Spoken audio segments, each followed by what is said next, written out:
அனைவருக்கும் வணக்கம். பகுதி திருக்குறள் 25 அதிகாரங்களில் நம்ம பார்த்துக்கிட்டு இருக்கோம்னா இன்றைக்கி இனியவை குறள் பார்க்கலாம். இன்சொல் ஈரம் அலை படிரளவாம் செம்பொருள் கண்டார் வாய்ச்சொல். சரியா? இதை நம்ம 2வது வரையிலேருந்து பொருள் கொள்ளலாம். செம்பொருள் கண்டார் வாய்ச்சொல் எப்படி இருக்கும்? மெய்ப்பொருளை கண்டவனுடைய வாய்ச்சொல் இனிய சொற்களாக இருக்கும். இனிய சொற்களுடன் அன்பு கலந்து குற்றம் இல்லாதவையாக இருக்கும். சரியா?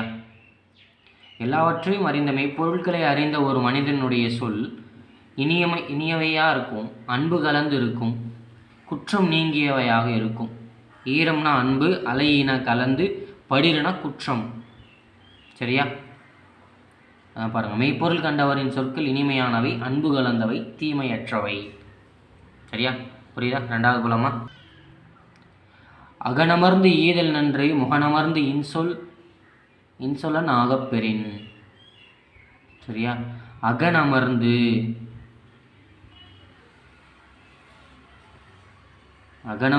ஈதல் நன்று. ஈதலனும் நன்று. மனசு ஒருத்தருக்கு ஒரு பொருளை நீ கொடுக்கறத விட சிறந்தது எது? முகனமர்ந்து இன்சொலன் ஆகப்பெறின். மனசு ஒருத்தர் நீ ஏதாவது ஒரு பொருளை தானம் பண்ணுறதை விட சிறந்தது எது? முகத்தை நல்ல மலர்ச்சியாக வச்சுக்கிட்டு இன்சொல் பேசுதல் ஒருத்தர்கிட்ட. இன்னொருத்தர் நீ வாரி வழங்கத்தை விட சிறந்தது முகத்தை நல்ல சிரிச்ச முகத்தோடு வச்சு ஒருத்தர்கிட்ட பேசுறது சிறந்தது அப்படின்றார். அகனமர்ந்து ஈதல் நன்று முகனமர்ந்து இன்சொலனாக பெறின். மலர்ந்த முகத்தோடு இனிய சொற்களை பேசுவது மனமகிழ்ச்சியுடன் அள்ளி கொடுப்பதை காட்டிலும் சிறந்தது அப்படிங்கிறார். சரியா? நீங்கள் நிறைய பேர் எதிர்பார்க்க அடுத்தவன் நமக்கு ஏன்னா காசு பணம் கொடுப்பான்னா இல்லையே. நம்மகிட்ட சிரிச்சு நான் பேச 4 பேர் இல்லைன்னு தான் நம்ம வருத்தப்படுறோம். அதுதான் சொல்கிறார். முகத்தான் அமர்ந்தினிது நோக்கி அகத்தானாம் இன்சொல் இனிதே அறம். முகத்தால் அமர்ந்தினிது, அமர்ந்துனா விரும்பி, முகத்தால் அமர்ந்து இனிது நோக்கி, இனிமையுடன் பார்த்து, கனிவுடன் பிறரை பார்த்து, அகத்தானாம் மனத்திலிருந்து மனமகிழ்ச்சியுடன் இன்சொல் பேசுவதே இன்சொல் இனிதே அறம். அறம்னா என்ன? முகத்தால் அமர்ந்து இனிது நோக்கி கனிவுடன் பார்த்து மனமகிழ்வுடன் இன்சொல் பேசுகிறோம் இல்லையா, அதுதான் அறன்னு சொல்கிறார். முகத்தான் அமர்ந்து இனிது நோக்கி அகத்தானாம் இன்சொல் இனிதே அறம். சரியா? முகத்தில் மலர்ச்சி தோன்ற இனிமையுடன் பார்த்து மனதினின்று வெளிவரும் இனிய சொற்களை பேசுதல், அதுவே அறம். துன்புறுவும் துவாமை எல்லாகும் யார்மாட்டும் இன்புறுவும் இன்சொல் அவருக்கு. துன்புறும் துவாமை இல்லாகும் யார்மாட்டும் இன்புறும் இன்சொல் அவருக்கு. சரியா? துன்புறுவும் துன்பம் தரும், துவாமைனா வறுமை, துன்பத்தை தரக்கூடிய வறுமை இல்லாகும்னா ஒழிந்துவிடும். எப்பொழுது? யார்மாட்டும் இன்புறுவும் இன்சொல் அவருக்கு.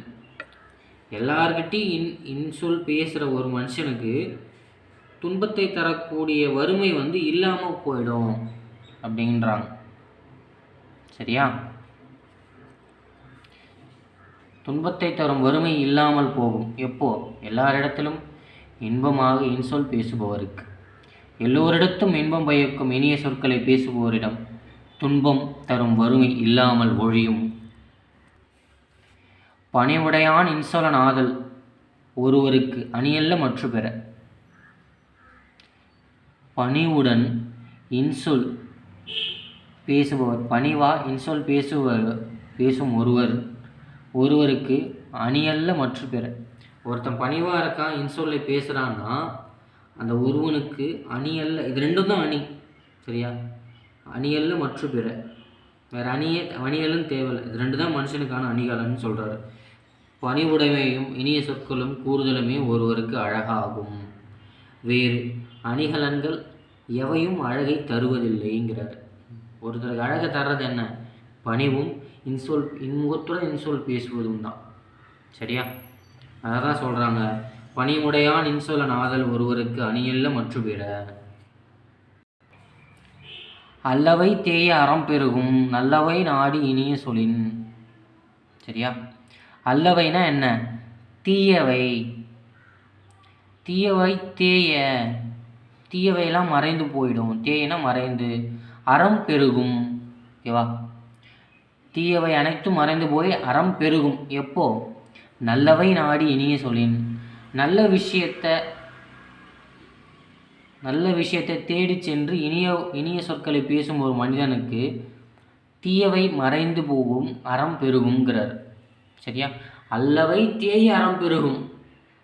எப்போ? நல்லவை நாடி இனிய சொற்களை பேசும்பொழுது. நன்மையை நாடுக, இனிய மொழியை கூறுக. இவ்வாறு செய்தால் தீயவை ஒழியும், அறம் வளரும். சரியா? அல்லவை தேய அறம் பெருகும், நல்லவை நாடி இனிய சொல்லின்.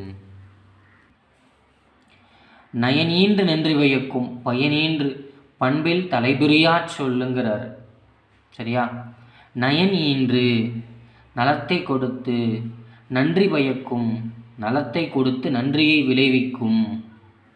பயன் ஈன்று பயனை கொடுக்கும், பண்பில் தலைபுரியா சொல். உயர்ந்த பண்பில் இருந்து வழுவாத ஒரு மனிதன். ஓகேவா? உயர்ந்த பண்பிலிருந்து வழுவாத ஒரு மனிதனின் சொல் நலத்தை கொடுக்கும், நன்றியை விளைவிக்கும், பயனை கொடுக்கும். ஓகேவா? பயனை தருகின்ற பண்பு நெறி பிழையாத சொற்களை கூறுக. அவையே பிறருக்கு மகிழ்ச்சியையும் நன்மையையும் விளைவிக்கும். பண்பின் தலைப்பிரியா சொற்களை சொல்லுக. அவையே நயனீன்று நன்றி பயக்கும், பயனையும் கொடுக்கும் அப்படின்றார். சரியா? நயனீன்று நன்றி பயக்கும், பயனீன்று பண்பின் தலைபிரியா சொல். சிறுமையுள் நீங்கிய இன்சொல் மறுமையும் இம்மையும் இன்பம் தரும்.